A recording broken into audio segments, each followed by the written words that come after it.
Angka harian jangkitan COVID-19 terus menunjukkan peningkatan semula apabila sebanyak 12,434 kes baru dilaporkan hari ini. Pengarah Kesihatan Tan Sri Dr. Nur Hisham Abdullah berkata Selangor kekal menjadi penyumbang utama kes kematian hari ini adalah 50 kes dan jumlah kumulatif kes kematian ialah 2,199 bersamaan dengan 0.44%. Atau total lockdown fasa pertama di seluruh negara selama 14 hari bermula Selasa ini hingga 14 Jun depan.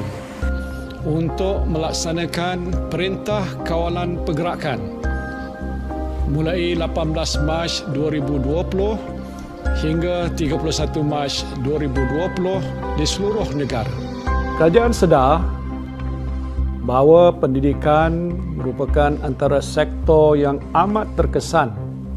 Keadaan ini merupakan satu situasi yang sukar sehingga Kementerian Pendidikan Malaysia iaitu KPM perlu mengambil keputusan menutup sekolah semasa tempoh pelaksanaan Perintah Kawalan Pergerakan iaitu PKP.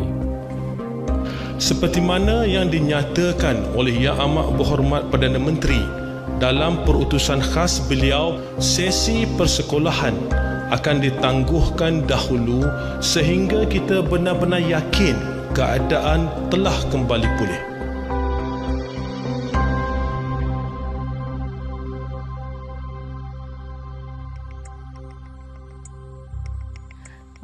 Pertama kali diumumkan, saya memang terkejutlah sebab saya tak pernah menyangka yang kita akan berhadapan dengan situasi segetir itulah. Jadi memang saya terkejut dan tak tahu apa, macam nak kata panik tu boleh jugalah. Macam kita tak tahu kan sebab kali pertama berhadapan dengan situasi macam ni.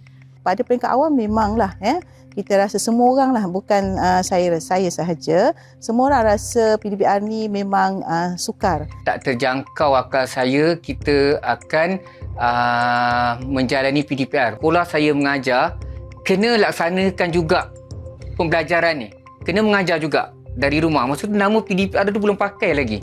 Sebaik sahaja sekolah dibuka, tetapi pada masa itu PKP, kerajaan masih belum mengumumkan lagi berkaitan dengan PDPR. Walau bagaimanapun, sebagai seorang guru, saya mengambil inisiatif pada masa itu untuk menjalankan pelbagai cara supaya anak murid saya tidak tercicir. Ana, Idina, Khaira, saya skip dulu. Masyara, Munawar, Naim, Syafiq. Okey, kita selawat 1 minit dari sekarang. Okey, so apa yang saya nak awak dapat hari bila pandemik ni, kita tak tahu sampai bila dia akan stop. Bagi saya PDPR memang PDP ni memang tetap kena jalan untuk anak murid walaupun sekolah tutup. Macam mana kaedah sekalipun kena juga dijalankan. And then terjumpalah kaedah Google Meet ni dan kami pun belajar, diadakan house training dalam kursus dalaman. Okey, kawan-kawan yang pernah yang tahu tentang Google Meet ni, dia diajar macam mana nak buat, macam mana nak masuk. Kat situ bermulalah pentadbir sekolah kami yang diterajui oleh Puan Maziah binti Yusof. Dia kata buat macam ni, buat macam ni, macam ni. Jadi sudah tentu banyak plan, banyak rancangan yang kami dah aturkan. Jadi selepas cuti sekolah tu, tiba-tiba bila diumumkan memang kami semua macam tergamam dengan macam persediaan yang kami dah buat untuk ujian bulanan terutamanya. Kami pun macam tak tahu apa yang perlu kami lakukan. Sebab murid-murid pun nak maklumkan pada murid-murid, sebab pada masa tu memang mak bapak banyak bertanya pada sekolah macam mana cikgu dengan anak kami. Macam mana dengan pembelajaran, macam mana dengan... Sebab memang totally tak ada persediaan. Jadi memang kelang kabut sedikit. Okey, mula-mula kita akan pergi portal.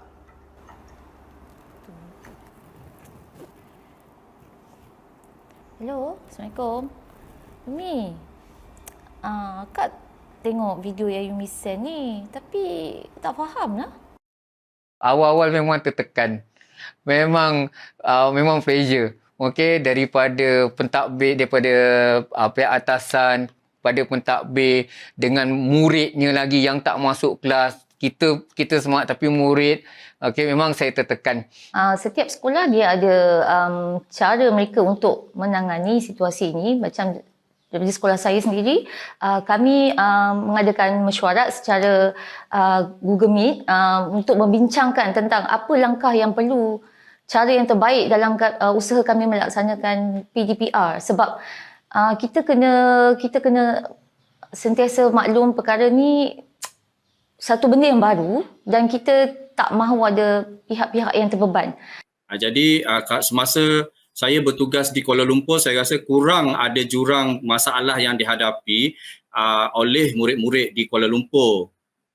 Tapi sekarang bila saya dah pindah di sini, pada tahun ini sedikit sebanyak memberi kesukaran dalam proses pengajaran dan pembelajaran PDPR kerana beberapa kekangan yang dihadapi oleh pihak sekolah dan juga pihak ibu bapa lah. Sepenuhnya kita melihat kepada keperluan kepada penggunaan handphone lah, data sebagai data dan juga segalanya lah di kawasan sedikit pedalaman. Mula-mula memang kita lebih fokus kepada Zoom, tetapi selepas kerajaan memperkenalkan Google Classroom, jadi Google Classroom kita satu sekolah beralih kepada Google Meet, dan saya sendiri memang memberi latihan lah kepada cikgu-cikgu di sekolah saya bagaimana kita menjalankan Google Meet untuk berinteraksi dengan murid. Okey, Najah, cuba Najah. Beribu-ribu, berbara-bara, berriba-riba. Sofia. Beribu-ribu, berbara-bara, berriba-riba. Aryan. Beribu-ribu, berbara-bara, berriba-riba. Okey, jom. Yang ni lari setempat boleh tak? Okey, jom. Lari setempat dulu. Okey, sebagai seorang guru, ini bukan suatu perkara yang normal dalam kehidupan seorang guru. Kita tak biasa. Betul. Sebelum ni kita selalu dengar open classroom. Kita tak nampak open classroom tu macam mana. Jadi bila masuk pandemik COVID ni, kita telah didedahkan dengan satu isu baru iaitu PDPR pada budak. Pada awalnya, sebagai guru lama, walaupun tak lama sangat, saya tidak berapa bersedia. Sebab pada saya, pengajaran pertentang mata itu lebih memberikan kesan berbanding dengan PDPR yang menggunakan medium online. Sebab rasa dia adalah rasa yang berbeza. Guru ni dia ada beberapa kategori. Macam bagi guru-guru yang lama, mungkin semua yang berkaitan teknologi adalah satu bebanan pada mereka. Sebab leceh. Sebab mereka dah biasa, orang kata zaman dulu chalk and talk kan. Tidak semua guru begitu terlatih dan berminat di dalam penggunaan gadget, perisian seperti mana dalam yang diperlukan dalam PDPR sekarang ini. Itu sama saya mengaku sendiri. Saya adalah salah seorang yang orientasi ni daripada zaman typewriter. Jadi saya pun seorang yang kurang berminat untuk lebih mendalami dalam bahagian pengajaran secara ini. Dan agak pada awalnya bila kita menerima arahan seperti itu, saya terasa macam agak tekanan. Tetapi mau tak mau, sebagai guru, sebagai orang yang dipertanggungjawabkan, mau tak mau saya terpaksa belajar, terpaksa untuk meneroka ilmu-ilmu seperti ini sebab agak susah bagi saya pada awalnya. Berkaitan dengan PDPR ini, cikgu-cikgu senior memanglah menghadapi kekangan lah masalah untuk menguasai teknologi maklumat ini. Memandangkan kita bukannya ada latihan sebab kita tak bersedia, kita tidak tahu pandemik ini akan berlaku. Jadi guru-guru ini memang menghadapi masalah lah. Jadi apabila guru-guru ini menghadapi masalah, sudah tentulah mereka akan rasa tidak seronok untuk mengajar lah kerana mereka tidak mahir. Jadi bila tidak mahir dalam penggunaan ICT, mereka sudah tentunya tidak dapat menjalankan PDPR secara online. Jadi di sini hanya WhatsApp, Telegram sahaja yang menjadi penghubung. Kalau kita tengok guru-guru baru yang muda-muda ni, mereka memang cekap dalam penggunaan IT. Tapi tak disangkal juga yang baby boomers ni boleh juga menggunakan IT dengan baik. Kerana di sekolah ini saya buat macam gini. Kalau guru yang baru akan jadi mentor kepada guru-guru yang lama ni, yang tak berapa, yang baby boomers lah kita kata, yang tak berapa minat, yang nak tekan tu pun takut meletup lah contohnya lah kan. Jadi alhamdulillah kita buat macam tu, ada dia punya coaching lah, ada coach dia. Jadi kita pairingkan dia orang semacam peer coaching. So dia ini akan ajar kepada guru-guru yang senior ni. Tapi penerimaan guru-guru senior sangat bagus. Sangat bagus kerana dia rasa macam benda tu memang dah perlu dah sekarang. Zaman dah berubah. So kena ikut peredaran zaman. Dan alhamdulillah cikgu-cikgu ikut apa yang telah kita sarankan. Mereka tak menolak. Di sekolah inilah sebab kita merasakan bahawa you have no choice. You have to follow. If not, you kena buat choice lah juga. Sama ada nak terus jadi guru atau sebaliknya. Okey, jujurnya kalau bukan sebab PDPR ni pun memang saya ramai antara kawan-kawan guru yang dah berusia, biasanya 45 tahun ke atas, mereka ada perancangan untuk bersara awal daripada sebab tekanan kerja sekarang ni memang sangat tak sama berbanding dulu. Sebab semua sekarang ni nakkan computerized, orang kata semua nak kena, macam saya kata hard copy, soft copy kan. Kadang-kadang kita tak terkejar benda tu sebab guru zaman dulu mungkin lebih mudah sebab mereka fokus kepada mengajar saja di kelas kan. Tapi sekarang guru-guru sekarang mereka perlu membuat kerja-kerja pengkeranian. Jadi orang kata kalau zaman sekarang ni bila guru tu tak ada alat, contoh tak ada laptop, tak ada komputer tu macam satu benda yang pelik sebab itu dah jadi benda keperluan, kemestian dah sekarang ni. Pengajaran dan pembelajaran penguasaan ICT dalam kalangan guru saya rasa memang perlu untuk guru-guru senior kerana mereka memang kurang mahir dan menjadi satu masalah dan tekanan sebenarnya kepada guru-guru senior. Saya pun agak senior juga, 43 tahun. Walau bagaimanapun berbanding dengan guru senior yang lain yang memang tidak mahir menggunakan komputer sebelum ini, memang mereka ada sedikit masalah lah, macam stres lah, tekanan ya. Bagi saya lah PDPR tak okey lah bagi untuk anak saya yang 5 orang. Sebab saya bekerja, suami bekerja. Tak ada untuk orang nak pantau anak-anak kat rumah lah. Sebab memang PDPR ni bagi akak, macam anak akak darjah 1 tak pandai membaca. Sekarang dah sampai darjah 2 pun tak pandai membaca. Pada saya benda ni kurang praktikal sangat lah sebab keberkesanan dia tu tak mesti seperti yang bertemu empat mata lah. So dia punya fokus jadi tak kurang-kurang ni lah. Tak biasa macam kita berdepan dengan cikgu. Anak murid memang saya nampak kekangan banyak daripada ataupun sekali ibu bapa. Benda ni mengejut, pandemik ni mengejut, kena buat PDPR. Okey, lepas tu memang pada awalnya kehadiran murid, masalah utama gadget. Okey, masalah kekangan nak sediakan laptop, ada yang berkongsi laptop, abang guna dulu, adik guna besok dan sebagainya. Bagi melancarkan PDPR, bagi kami bukan saya seorang lah, maknanya kita dalam kumpulan kelas masing-masing ni kadang-kadang ada murid yang mampu, satu lagi ada murid yang adik-beradiknya ramai. Jadi pihak kami, especially saya pun ada share dengan murid bagaimana kita nak bagi dia belajar sampai kita sanggup hantar duit lah.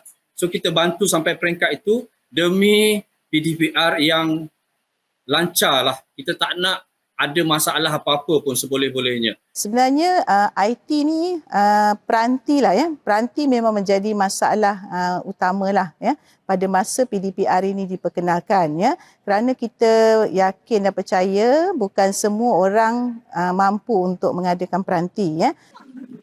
Boleh? Umi tanya balik bentuk ni. Awak ingat tak esok? Boleh? Boleh. Boleh? Kan tak boleh? Boleh ke tak boleh? Boleh. Okey. kalau yang fasa kedua tu persediaan tu nampak lebih teratur dan murid pun nampak dah ada kemahiran, dah boleh Google, dah boleh hantar latihan secara menggunakan aplikasi tertentu lah. Tapi mencabarnya fasa kedua ni sebabnya fasa kedua tu dah masuk, dia bersambung terus dengan cuti sekolah hujung tahun. Jadi memang kehadiran di hujung tahun tu memang agak sepi lah. Pada awalnya budak ni memang dia sangat responsif. Tapi bila tiba, terlalu lama ni, 5 bulan. Kita nampak dah budak yang responsif itu 5 bulan. Dia dah nampak dah kerja sekolah dia pun dah tak sebaik yang awal. Kalau dulu kita hantar, dia akan bagi respon, cikgu boleh baiki ke tak. Yang ni sekarang dia akan hantar saja. Kita mengajar, dia terima, dia hantar. Dan ada kalanya dia tak respon balik dah kerja sekolah dia. Dia dah nampak dah. Saya rasa mereka dah hilang satu titik fokus. Kami guru walaupun penghantaran kerja tu, latihan tu tak ramai, kami tetap kena juga. Tak boleh macam kita murid pun dah bosan, kita macam mana ni, kami tetap kena melaksanakan. Dalam fasa yang kedua tu kami lebih bersedia, kami buat modul untuk murid-murid yang tak berkemampuan. Modul ni pada saya lebih senang sebab semua murid buat latihan yang sama, jadi benda dah ada depan mata, perbincangan, guru cuma bagi latihan dan berbincang. Tapi sebabkan masa tu terlalu panjang, bila modul tu dah habis, masalah tu kat situ yang berlaku. Subjek sains pure. Sains tulis ya, matematik, maths. Benda yang disampaikan tu, kalau budak tu tak faham, dia hanya boleh mendengar. Cikgu tak boleh duduk rapat dengan dia nak tunjuk macam mana kamu dapat benda ni. Okey. Kedua, saya bercakap dari segi ibu bapa. Anak saya, seorang pelajar tingkatan 5, dah start juga macam tu. Dia dah start kata, saya nak pergi ke sekolah, saya tak faham. Dia dah jadi tahap tu ya. Sebenarnya kalau ikutkan kalau hari sekolah, dia boleh duduk dengan cikgu, boleh duduk dengan budak. Dia kata kalau saya tak faham dalam kelas, saya boleh tanya rakan sekelas saya. Tapi bila saya tak faham dalam kelas online, dia kata kalau saya tanya banyak kali, dia rasa dia akan mengganggu pelajar lain pula. Yang tu budak-budak kita sampai tahap tu tau. Dan saya bimbang, kalau cikgu memberikan tekanan yang terlampau, kita merasakan budak ni tak nak masuk, budak ni mungkin ada sikap. Tapi kita tak tahu sebenarnya apa yang budak rasa ketika belajar apa online. Apa yang dihadapi? Tugasan siap. Dengar ni. Tugasan tu pastikan siap. Okey, lepas tu next class kita akan bincang jawapan dia pula. Boleh tak? Boleh tak? Boleh. Okey, lepas tu nanti kita dah masuk 5 pula. Boleh? Boleh. Thank you. Thank you semua. Dia ada pros and cons bila belajar PDPR ni, which is bila kita belajar yang PDPR ni, kita dapat jimatkan masa lah dari segi kita nak pergi kelas, apa semua kan. So kalau yang keburukan dia, kita contohnya kalau kita ada mengalami gangguan internet dan sebagainya. Itulah antara pros and cons dia. Setakat ni dia ikut masing-masing, dia ikut orang lah. Ada orang bagi dia berkesan, dia ikut kemahuan seseorang, dia ingin belajar. Jika dia ingin belajar betul-betul, PDPR ni tak ada masalah pun untuk dia. Jika kalau tiada masalah internet dan sebagainya lah. Ada lecturer yang dah berumur sikit dan dia tidak tahu pasal teknologi ni, so diorang ajar just bercakap dan tak ada maksudnya tak ada slide yang untuk menunjukkan kita menarik untuk belajar lah. Hari ni tak baca tak hari ni free tak baca. Okey, kita enjoy je hari ni. Boleh? Okey. Sekarang ni bila saya sebut nombor, awak kena berdiri cepat-cepat. Senang. Kacang. Okay. Siapa yang lambat, kita denda dia. Contohnya siapa ni? Cikgu kecam ni. Tapi bis nak kecam. Sikit nak kecam, sikit kecam. A mother will be pregnant. Lepas seorang-seorang ni penyampai radio buat hal ni, apa cerita ni guys? Okey, tidak dinafikan bila negara kita alami pandemik ni memang guru antara golongan yang dikecam hebat oleh netizen lah. Sebab netizen menganggap cikgu ni makan gaji buta. Sebenarnya pada saya selama 19 tahun saya mengajar ni, bukan waktu pandemik ni je. Guru dituduh makan gaji buta ni. Kalau hari biasa pun memang dah lama dah. Guru ni orang kata kerja senang je, kerja senang. Alah, ajar budak tu boleh balik. Jadi macam bila saya kata okey, bila dah bertahun saya dengar benda ni sampai orang kata dah lali. Jadi bila saya baca cumanya bila pandemik ni sebab kita work from home kan, kerja dari rumah, kita ada banyak masa sikit tengok media sosial ni. Jadi orang kata bila terbaca komen-komen tu, adalah juga rasa marah, geram kan. Dia kata geram lah. Sebab macam saya sendiri, saya jujur saya memang tak suka secara PDPR macam ni. Saya suka bersemuka sebab kepuasan guru tu bila dia berhadapan dengan murid. Lama kelamaan bagi saya lah di SMK Jalan 4 ini, kita dah biasa dah dengan keadaan. Orang kata alah bisa tegal biasa. Alhamdulillah kita dah dapat laksanakan PDPR dan di SMK Jalan 4 ni PDPR memang online untuk semua mata pelajaran dan juga semua murid yang berada di sini mengikuti PDPR.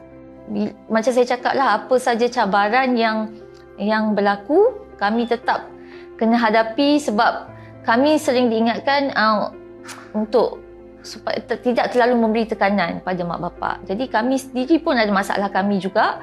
Guru sendiri pun ada masalah mereka juga. Jadi kami terpaksa memikirkan ibu bapa dahulu, kemudian baru kami fikirkan diri kami juga macam mana.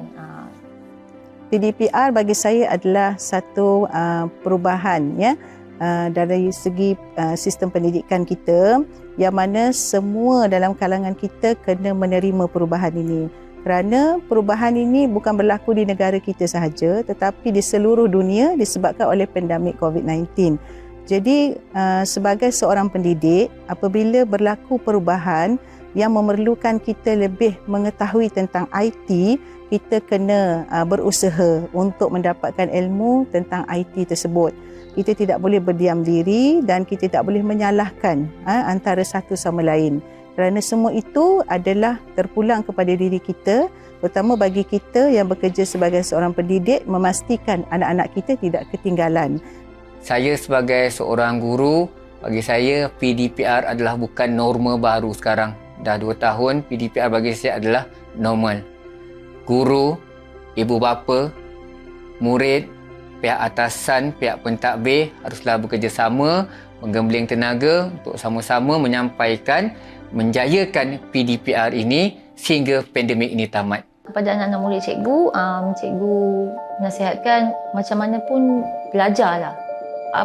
Susah macam mana sekalipun tuntutlah ilmu, sebab sebenarnya ilmu ni kita boleh gunakan di masa hadapan. Bila-bila masa je, tak kira adalah apa jua situasi sekalipun. Jadilah seorang anak yang bertanggungjawab, yang membahagiakan mak ayah. Macam mana nak bahagiakan mak ayah? Belajarlah bersungguh-sungguh. Itulah kebahagiaan yang dapat kalian bagi pada mak ayah kalian sebenarnya.